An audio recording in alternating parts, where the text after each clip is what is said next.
topics and opinions expressed in the following show are solely those of the host and their guests and not those of W4CY Radio, its employees, or affiliates. We make no recommendations or endorsements for radio show programs, services, or products mentioned on air or on our web. No liability, explicit or implied, shall be extended to W4CY Radio or its employees or affiliates. Any questions or comments should be directed to those show hosts. Thank you for choosing W4CY Radio.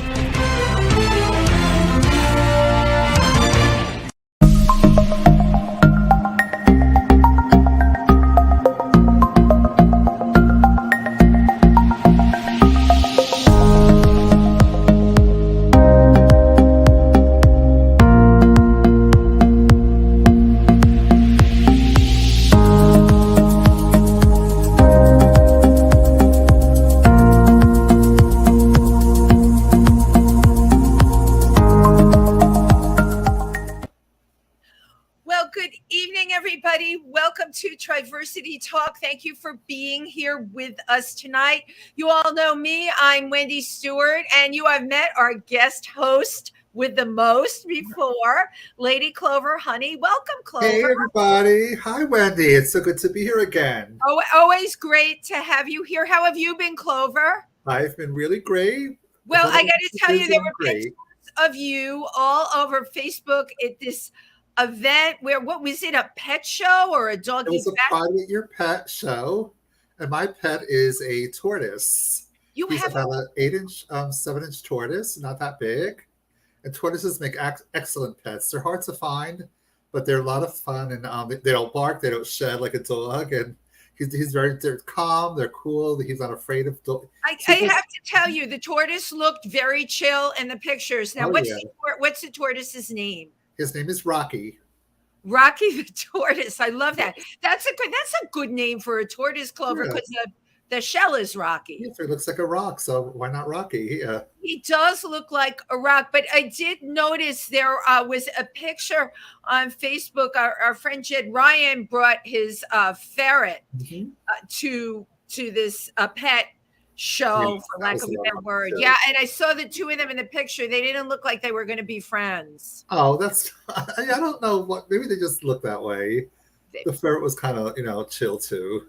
Well, I don't know. The ferret was kind of like Jolly Bee is the name of the ferret. Everyone, I think that's a great ferret name. Like, if you're going to name a ferret, why not name it Jolly Bee? But it looked like Jolly Bee was giving shade to the tortoise. Was that happening? No, I don't think that was happening. No, it wasn't. It just looked that way in the picture. And everyone else had dogs. Yes, everybody else had dogs.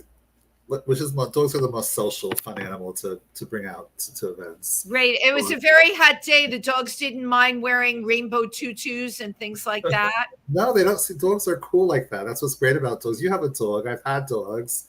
And they love getting dressed up because they know they're going to get attention. They love the attention. Good point. Although I have to say, my Nugget on a hot day would not be putting on a rainbow tutu. I gotta tell you that.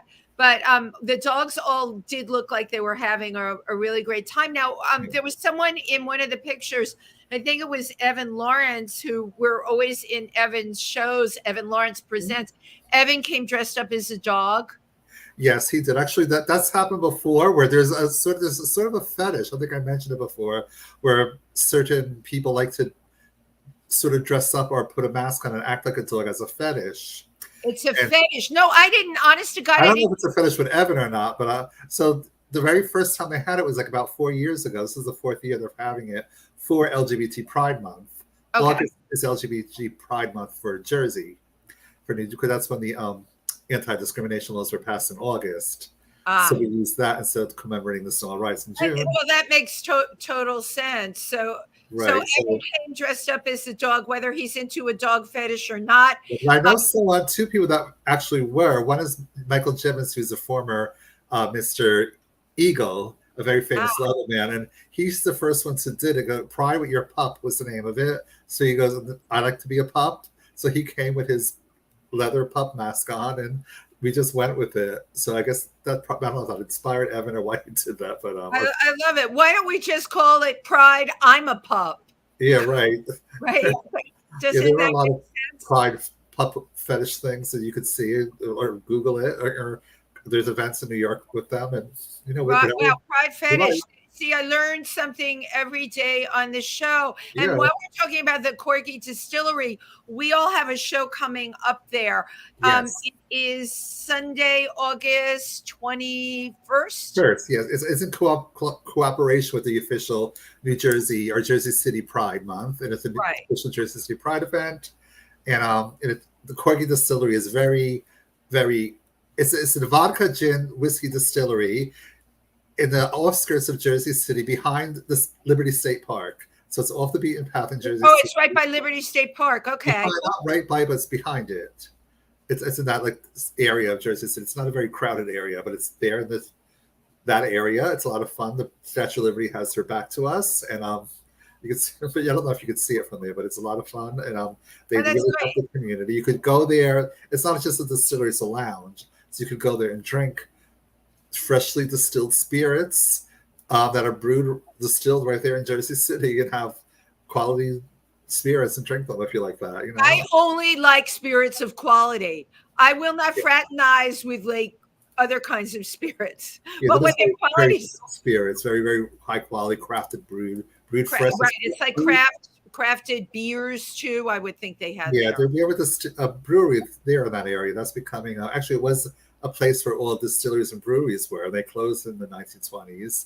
Now they're starting to open up again. Well, yeah, my gosh, we're seeing that is a trend all over. Well, we have some wonderful talent that are going to be at the show. Clover will be performing and is the MC. Jack Tracy, who is just like everywhere these days, amazing recording artist. Wonderful videos. Also is on OnlyFans. Is going to be. Oh, is he now? Yes, I heard him say that on the show. Yeah. You'll have to watch the other show, and he's coming with his amazing dancers, and so his dancers at Brooklyn Pride, and they're amazing. We have Jennifer Love is coming, right? Jennifer Love Williams, yeah. Jennifer Love Williams, Cecily Williams. My God, everyone's named Williams. I know they're not related, but they're not related. Of course, Moi will be performing too. So if you can get out there, it's a wonderful distillery. Really great. And have incredible spirits. Get drunk, and the guests that we have tonight are also performing there. I loved their description. They started life out as two girls, a ukulele and a kazoo, and created one tingling sensation. Let us welcome Refractory Period. Yay! Hello, girls. How are you tonight? Pretty good. Yeah. So great, first of all, to have you here. Looking forward to your performance this 2 weeks from Sunday. Really great. I know it's going to be. Last week, a couple of you performed at Otto Shrunkenhest. You're performing at very unique venues. Yeah. First a Tiki Hawaiian bar, and now a distillery in Jersey. I kind of love that. Perfect, right? Exactly. That, you know what, Clover, that is very introspective. That you realize that. Tell us some of the other venues you've been performing at too, because you're getting around all over too. I'm trying to think. We played Metropolitan quite a bit. Yeah, we're usually there for their gender experts open mic nights. I'm trying to think where else we've played. Metropolitan is in Brooklyn, right? Yeah, yes. In Williamsburg. Of course, I'm a blank now because we haven't asked a question, and I have answers, but they have just popped right out of my head. No, that always happens. Excuse me, that always happens. Oh, Parkside. Yeah, we did Parkside Lounge. We did. Oh, you did. Parkside's great. Yeah. Yeah. We've done a lot of online shows as well. Yeah, I think what it is that the majority of the stuff was online for so long that we ended up just doing. We've done a bunch of online shows for different different places. Yeah. You know, the thing about the online shows, they really are a lot. It was a lot of fun during the pandemic, I have to tell you. And it's certainly the thing that got me started in this whole area that I didn't do before. So it was a game changer for me. Yeah. But I used to have to drink almost a whole bottle of wine before I would get up there to not getting up anywhere to press the button when it was my turn to go. Yeah. I was so afraid because of the streaming thing. Oh my God, I'm going to be muted. Oh my God, what if I'm pixelated? What? Oh, you know, God, Oh God, yeah. yeah. what if I can't get on? connect? I was always afraid of that. We Right? hosted an online show for a while, and You did? yeah. It was called Solar Flare. It was just like a variety show. Back in our cover band days. Yeah, back when we did covers. But yeah, no, there was a lot of having to have contingency plans for like if someone's tech fails or what to do if there's a broadcast issue, or like there was one time where the sound didn't go, so we had to figure out something like, and then we had to dub it back in for the replay. Yeah. Although we had one magician that had like a fantastic his what was it? His power went out. Power, like the feed went out. And The feed totally went there was out. this really bad storm. So we had to just like move on to the next performer and be like, he'll be back eventually. He comes back with this whole like, oh yes, I'm sorry, I just thwarted the assassins. Here's the magic trick. Wow. And it was like beautiful. Completely like the best thing ever. The timing is amazing, and because he's a magician, he's allowed to disappear. Yes. Yeah. Doesn't it make sense to you that can happen? Yeah. It was, oh God, the online show days. Like They were fun. They were really fun, and in a way I kind of miss the camaraderie of the online shows because everyone was like on the same playing field. It was a great equalizer. But there's exactly. It was also amazingly. I saw some incredibly creative shows done. You all know Chauncey Dandridge, who is a DJ over at Stonewall. He did a show about clowns, and all the performers. Clover, you probably remember that show. Evan, Lawrence, Ricky Velez, Frankie Allday were all on that show, and each person it would be like Alex and Jezabel. If I said to you, okay, we're doing this show about clowns, however you want to do it, however you want to interpret it, everybody's piece was just so like avant-garde, film noir. It was unbelievable. And in between, Chauncey played like all these way out clown clips that he pulled off of the internet. And I watched this thing and I'm like, this is so incredible. You could run it as a short in a film festival. I think the pandemic, and you'll agree with me, it really pushed a lot of creative people to reinvent themselves in other ways. 100%. Yeah. Ways that we normally, like, believe me, my life was just fine before the pandemic. I didn't need any of it. Yeah, no, I feel you. I was like finally getting paid for acting work. Things were great, and then right, and then all of a sudden, don't get too comfortable because your world just got blown up. So now we're coming on a new one with monkeypox. So who knows? Right, it's like.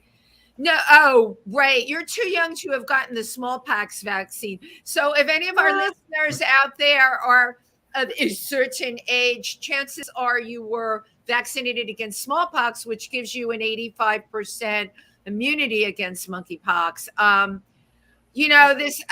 What can I tell you? I heard the other day it's hit its max and now it's going back down. You know what? I don't know what to believe anymore. That's what they said about COVID too. It's just like it's just endless. So I want to talk to the two of you. I'm just chomping at the bit.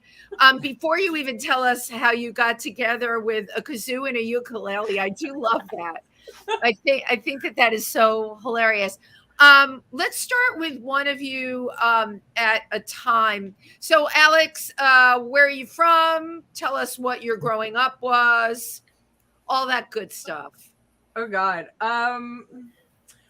Well, I guess I'm from a lot of different places. I know it's very Nomi Malone of me, but yeah, my I think like my mom moved around a lot when I was little, and like there was a whole like really frustrating custody thing in there. But I guess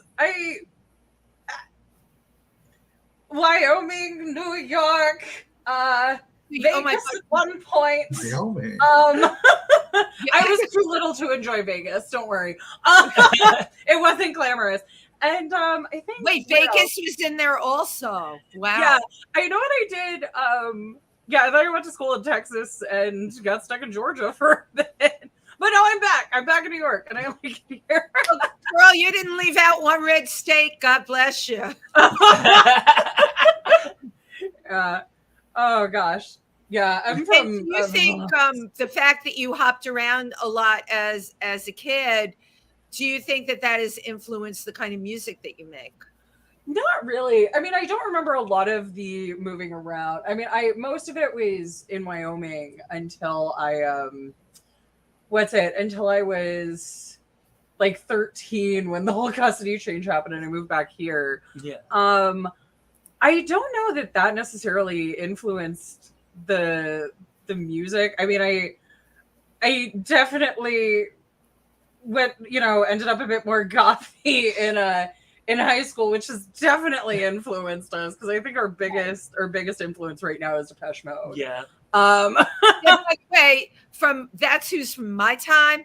I love Depeche Mode. I love them so much. They're probably my favorite band. Wow. I don't know. So what state did you go to high school in? New York. New York State or New York City? New York State in Tuxedo. Yeah, the tuxedo was invented there, and nothing else has happened since. It's a Ren Fair. Oh yeah, there's a Ren Fair there. Yeah. Oh yes, Southern New York State. Sort of near New York. So yeah. Yeah, the Renaissance Fair is up there. Yeah. It's kind of fitting. Okay, so I'm linking this together, Alex. It's kind of fitting you would spend a lot of time in a place where there was a Renaissance Fair. Yeah. I didn't even get to go that much though. That thing, like all my friends worked the Ren Fair and I never got to go. I didn't want to work it because I hated the wilderness. Yeah. I am not a wilderness bitch. That's a naughty word. I am not. I love that you called Tuxedo, New York. You just called it the wilderness. It's so. Well, no, because the thing is, like Ren Fair, everyone's like camping out and doing stuff, and I don't do that. I don't deal with the wilderness. I don't like the bugs. I don't like the nature. I like looking at the nature, like on a screen or like from a window in my air conditioned, place. I don't like to be out with the bugs in the dirt. That's definitely not your thing. But at the Renaissance Fair, right? The dress is fabulous. Don't you love the way people? Oh yeah, no, I went through a big like corset thing where I would wear corsets every single day. Oh wow, corsets so great. Well, because they make you stand up straight and you kind of feel like a superhero. Yeah, I was like running around like Wonder Woman in my corset. They make you feel like totally powerful, right? So, like, what was high school for you? Did you fit in or not fit in? Oh, dear God, no. I was the weird kid. What's funny, like I went to theater camp, and a lot of my friends from theater camp lived in the city. So what I would do is, the second that school would let out on Friday, I would have like a bag packed in my locker. I would run across the street to the train station, and I would just hop on and go to the city. Love it. Because I did not fit in my town. I did not fit in with my home situation. Like my dad and my stepmom are like major Republicans. And I was just not about that. I mean, I knew I was like some flavor of queer. I didn't realize like exactly how gay I was at the time, but I was not about that. And nobody at school really got me.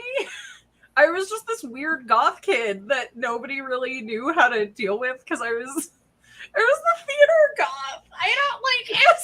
Right, but listen, you were creative, queer, theater, goth kid. And guess what?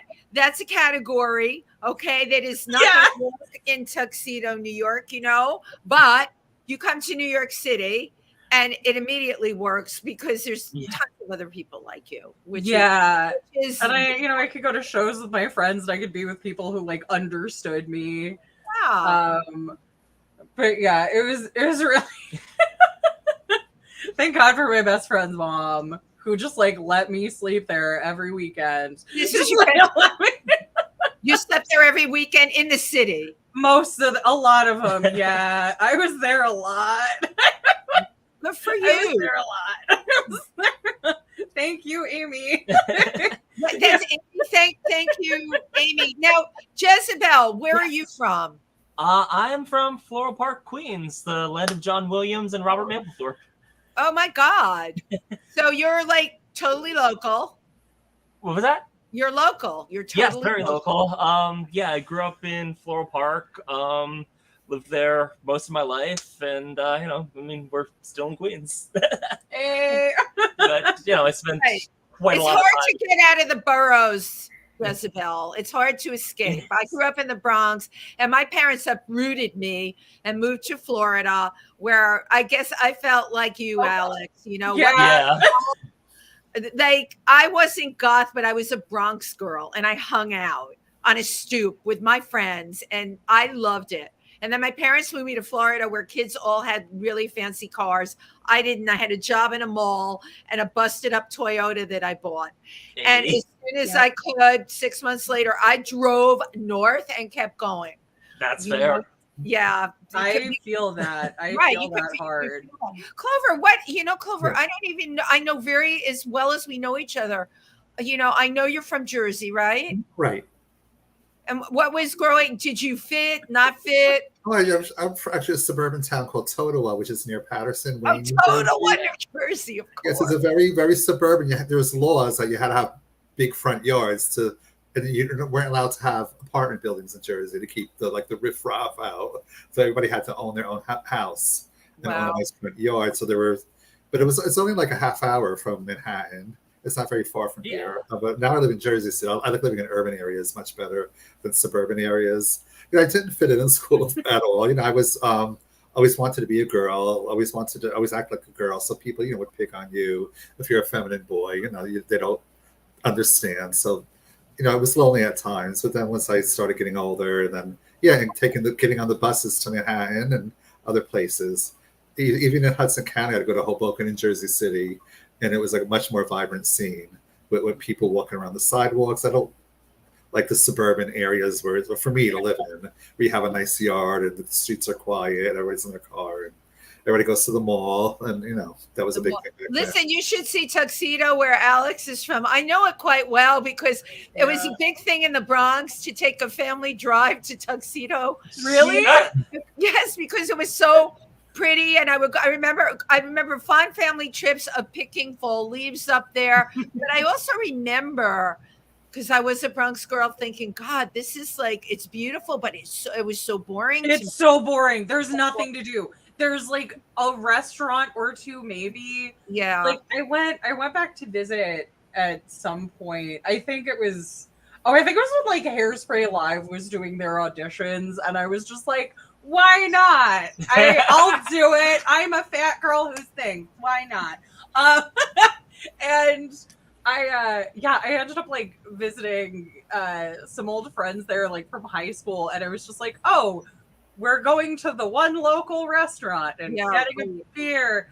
I'm glad to catch up with you, but I don't miss this place at all. No. I went to the Ren Fest. Was a lot of fun. I was really in the 90s into the Wiccan neo-pagan movement, and a lot of my friends were in there doing the Wicca thing and the Wicca tchotchkes. So you would love the Ren Fest. You would love the clothing, Clover. It's clothing you would totally wear. But one of the things I remember is I don't know how this fits in, but the giant turkey leg. What the hell? Yes, That's the thing. the giant smoked turkey leg that's like bigger than your head. Yeah, it's like twice the size of your head. And you see people, it's so gross. You see people walking around and like munching on this. It's so crazy. So I like the mead. I love mead. Yeah, I know. It's not really as sweet as you think it would be. No, it depends. Like I've always really liked mead, and my favorite book is American Gods. And there's there's a point in there where he describes mead, and it's like this, it's this rancid pickle juice thing, and I'm like, that's not what mead tastes like. I go to a Ren fair in Texas. I go to Scarborough Fair, and we end up just getting like the mead from a stand, and I swear to God, that was the mead. That was the mead. Private. That was So it. I don't know what was in it, Alex. What is in mead? What is? What, It's a honey. It's like fermented honey wine. Yeah, or It's something. fermented Yeah. honey. Honey Usually beer, honey wine. sometimes. But it's wow. not sickening sweet like honey would be. You would think honey would be. Does it have an alcohol content in it? Yeah. Yeah. Yeah, it's about the same as like a wine. Oh wow. I mean, it is a It wine. didn't catch on to the mainstream like wine and other beverages did. You know? Wow. Yeah. See, I always learn a little tidbit. I had heard it, though. I never knew what was in it, but there you go. So I have to, I guess, the next time get mead with a turkey leg. That's the way to go.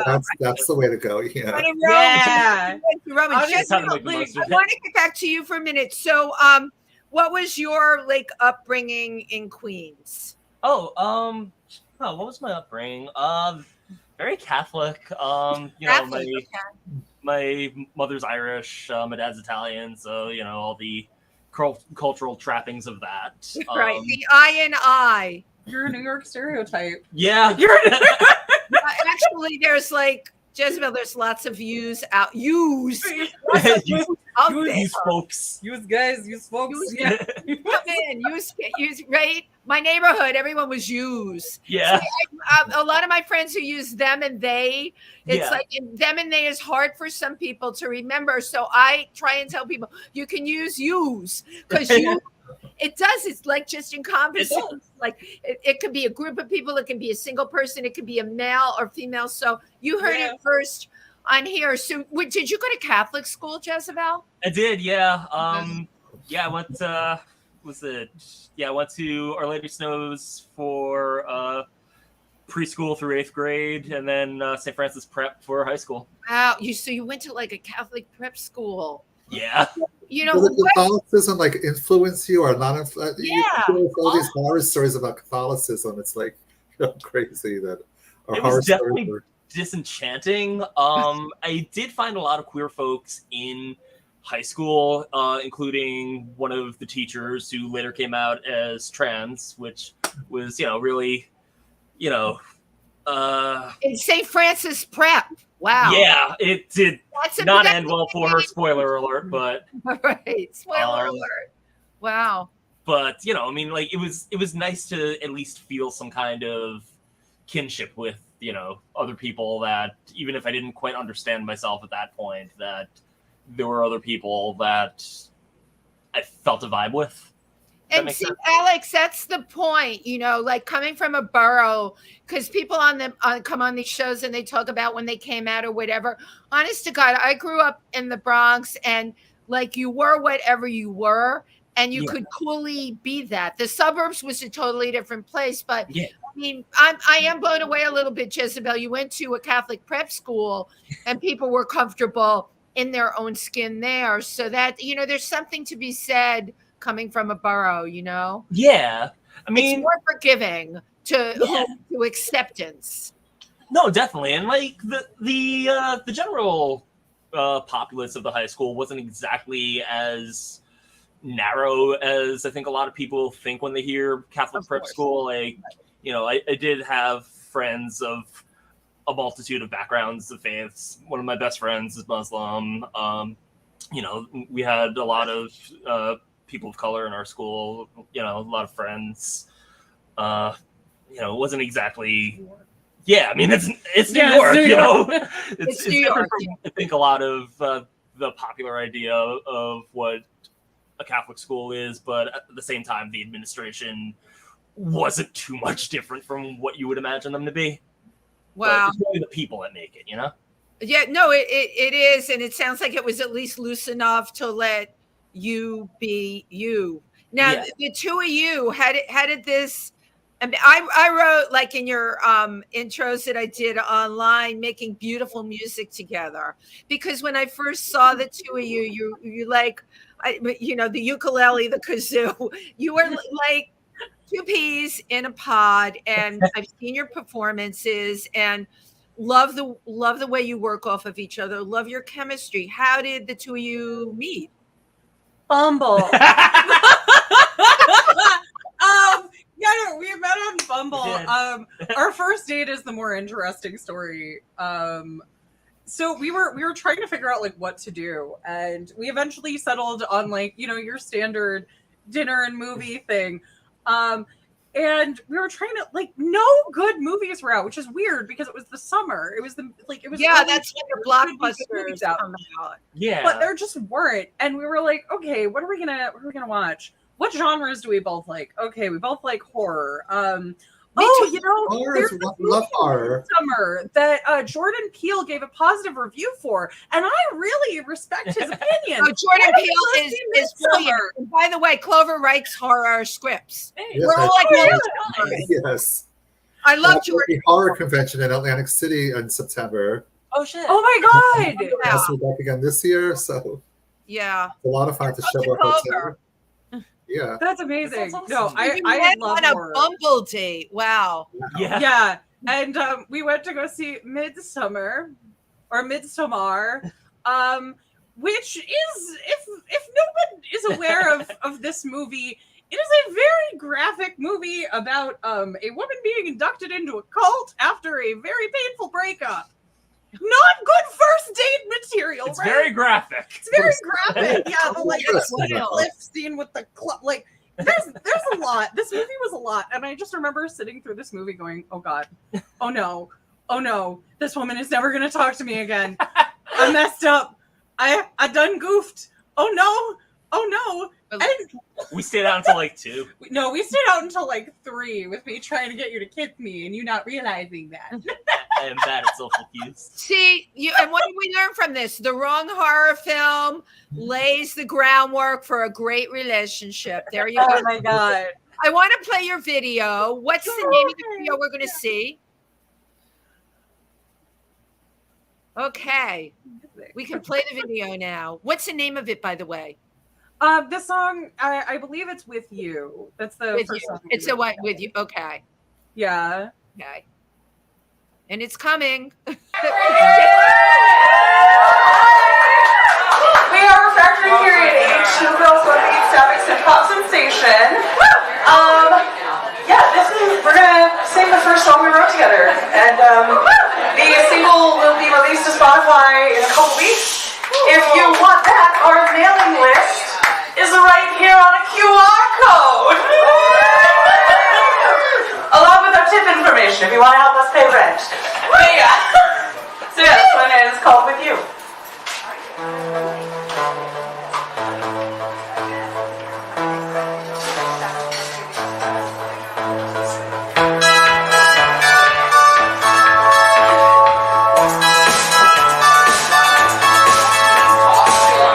When I'm with you,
Refractory Period one more time. As you Love, love, love. I have to tell you, I've been singing that since I saw you perform it at Otto's Shrunken Head. It's Thank you. just, Thank you. so catchy and so it's a very happy song, right? And it really just it communicates up, and that's it, how it makes you feel alive, whoever is listening to it. You call your band of music sapphic synth pop. Define. Oh, we're just I think we are sapphic. Gay. We're just gay. we are a sapphic synth pop sensation. We just although I do think my favorite review of our like, I don't know if either of you like ever had to submit to like Submit Hub or something where you're just like sending your work out over and over again, just like getting things back. But we sent this one out. It didn't do super well, but my favorite review that we got was, "Your synths sound dated." When like they asked us what our influences were, and we were like, New Order, Eurythmics, Depeche Mode, new wave bands from the 80s. They're like, your synths sound dated. Oh And we're like, thank you. Yes, they do. Dated. Wow. No, what's interesting about your music, and of course I got to hear 3 pieces at Otto's Shrunken Head, and the thing I loved about it is that sound influences it, but there's nothing dated about it. It's a very modern, it's a totally modern sound. And when you get that kind of reaction from somebody, you just, right, Clover, you just go next.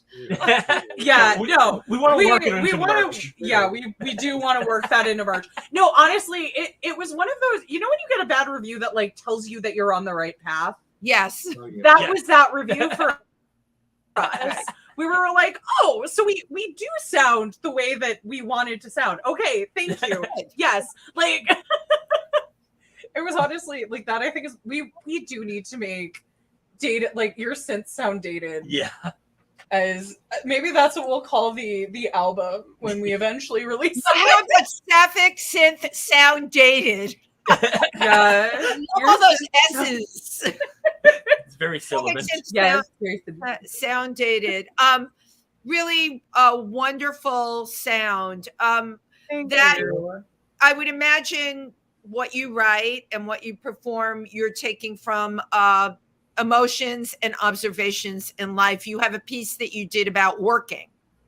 Yeah. Yes. Hush is mainly just about the feeling of being like overworked and underpaid and just unappreciated generally. And it's about like being in this position where everyone just wants things from you, but nobody ever like checks on you. Right. And that like that when I wrote it, I honestly thought that it was way too self-indulgent. I didn't think that anyone would like it. I thought that, it was just like the worst song I had ever written. And of course, like we spent so much time on With You and people are like, oh, that Hush song. And I'm like, okay. Like I didn't realize that one would be the one that people gravitated towards as much. But I guess like everyone knows what it's like to be overworked and underpaid in capitalism. Yeah. Well, again, how can anyone call someone's music dated when you're producing this music and this sound now, and your lyrics are definitely of the moment, right? What people are thinking and feeling. So it is very much now. And how wonderful that you can take any negative feelings you have or positive ones and put them into music. Jezabel, you how long have you been playing? You play ukulele?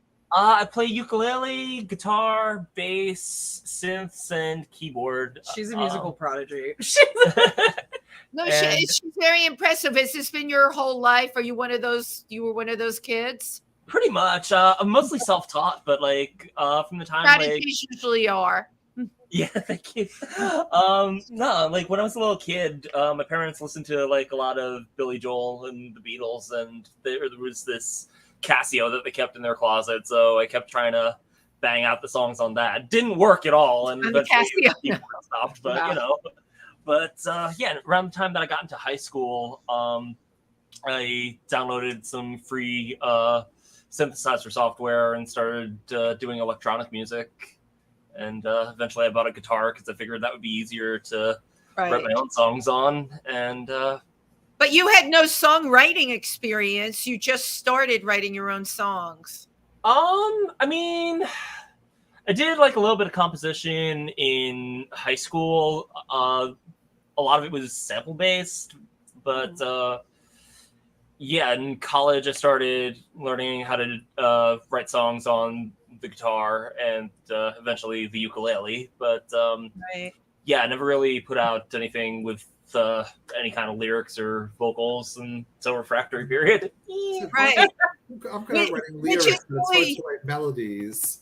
Like there's also teams like Rogers and Hart, like one would write the lyrics and one the melodies. But is it hard? Because it's hard for me to write melodies, but I could write the lyrics. You could do both. We're pretty divided up. Yeah. Like Jezabel does all of the compositions, like all of the instruments that you hear, that's all her. And she even like reprogrammed the guitar that we use, that she uses, is actually like a Guitar Hero controller that's been rewired to be a synth. Yeah, it triggers the sounds on the computer. Yeah. So wait, you invented something too, Jezabel. You invented this. Not exactly, but I mean, it's fun. Yeah, it's pretty cool. And I just do the lyrics and the vocal melody. And it's sometimes she writes a composition and then I put lyrics over it. That's how With You went. Yeah, With You was originally a B-side for one of my singles. I was going to ask what your process was. Like, which came first, the chicken or the egg, the lyrics or the synth music? But you answered. It depends on the song. It depends. Yeah. It like, depends. Hush, you brought me the vocals first. Yeah. And it sounded very Sondheim. And then, I am very wordy.